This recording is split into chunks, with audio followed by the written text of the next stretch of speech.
Buenas noches, licenciado y compañeros presentes. Nosotros somos del grupo número 3 de la asignatura Auditoría 3, el cual está conformado por los siguientes integrantes: Catherine Fabiola, Luis Fernando, Stanley Vladimir, Michael Ernesto, Saúl Enríquez, mi persona, Catherine Ivonne, y Catherine Stephanie Vides Castellón. En esta noche les hablaremos acerca de los tipos de dictamen del auditor independiente, los cuales los podemos encontrar en la NIA 700. Entre los tipos de dictamen que un auditor independiente puede emitir están, en primer lugar, el dictamen sin salvedades o limpio, también el dictamen con salvedades, el dictamen adverso o con opinión negativa y por último el dictamen con abstención de opinión. En primer lugar, abordaremos el dictamen limpio. El dictamen limpio o sin salvedades se emite cuando el auditor concluye que los estados financieros presentan razonablemente en todos los aspectos materiales la situación financiera, el rendimiento financiero y los flujos de efectivo de acuerdo con un marco de información financiera aplicable. En otras palabras, el auditor determina que los estados financieros son libres de incorrecciones materiales y proporcionan una imagen fiel a la entidad en todos los aspectos relevantes. Cuando se emite un dictamen limpio, el auditor no identifica ninguna deficiencia significativa en el sistema de control interno de la entidad o en la evidencia obtenida durante la auditoría que indique la existencia de incorrecciones materiales en los estados financieros. El auditor comunica claramente esta conclusión en el dictamen, expresando una opinión favorable sobre la fiabilidad de los estados financieros.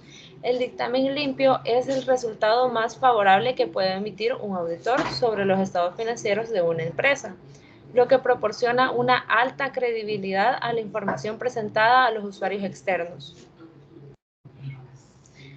Siguiendo, tenemos el dictamen con salvedades.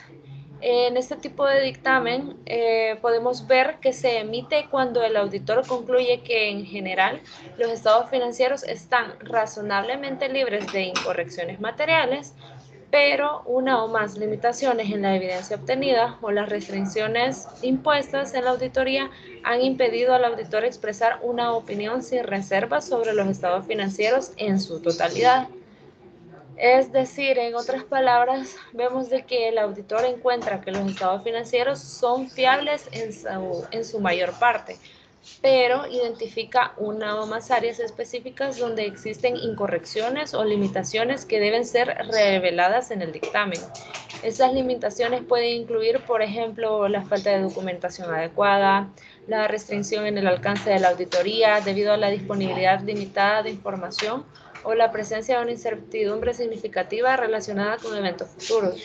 El auditor revela claramente estas salvedades en el dictamen, proporcionando detalles sobre las áreas específicas afectadas y el impacto de estas limitaciones en su opinión sobre los estados financieros. A pesar de las salvedades, el auditor considera que los estados financieros en su conjunto aún proporcionan una imagen fiel de la entidad en la medida en que es posible dadas las circunstancias específicas. El dictamen con salvedades es menos favorable que el dictamen limpio, ya que indica que existen áreas de preocupación o limitaciones que afectan la fiabilidad de los estados financieros, pero aún así proporciona cierta seguridad sobre la confiabilidad de la información presentada. Siguiendo, tenemos el dictamen adverso o de opinión negativa. Según las normas internacionales de auditoría, se emite cuando el auditor concluye que los estados financieros en su conjunto no presentan razonablemente la situación financiera, el rendimiento financiero y los flujos de efectivo de la entidad de acuerdo con el marco de información financiera aplicable. Cuando el auditor emite un dictamen adverso, debe explicar claramente las razones que respaldan su opinión negativa en el informe de auditoría.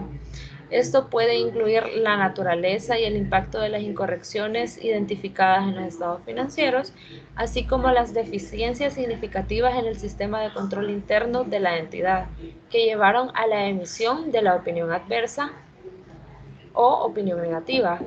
El dictamen adverso es una comunicación crítica que indica a los usuarios de los estados financieros que no pueden confiar en la imagen presentada por la entidad de sus informes financieros. Es importante destacar que un dictamen adverso es una de las opiniones más severas que un auditor puede emitir y sugiere que la confiabilidad de los estados financieros está comprometida en un grado significativo. Por último, tenemos el dictamen con abstención de opinión. Este se emite cuando el auditor se abstiene de dar una opinión sobre los estados financieros de la entidad, ya que no ha podido obtener suficiente evidencia adecuada y apropiada para formar una opinión. Esto puede deberse a limitaciones en la auditoría, como la falta de acceso a información relevante o la existencia de restricciones significativas que impiden al auditor realizar los procedimientos necesarios. En un dictamen con abstención de opinión, el auditor declara explícitamente en su informe que no puede expresar una opinión sobre los estados financieros en su conjunto debido a la naturaleza y alcance de las limitaciones encontradas durante la auditoría. Sin embargo, el auditor proporcionará detalles sobre las limitaciones encontradas y, si es posible, emitirá una opinión sobre las partes de los estados financieros para los cuales puede obtener evidencia suficiente y apropiada. Este tipo de dictamen indica a los usuarios de los estados financieros que el auditor no puede garantizar la fiabilidad de la información presentada, debido a las limitaciones encontradas durante la auditoría. Es importante tener en cuenta que una abstención de opinión no implica que los estados financieros estén incorrectos o que exista fraude. Simplemente significa que el auditor no puede emitir una opinión sobre su precisión debido a las limitaciones encontradas. Esto ha sido todo por nuestra parte y muchas gracias por su atención prestada. Que tengan una feliz noche.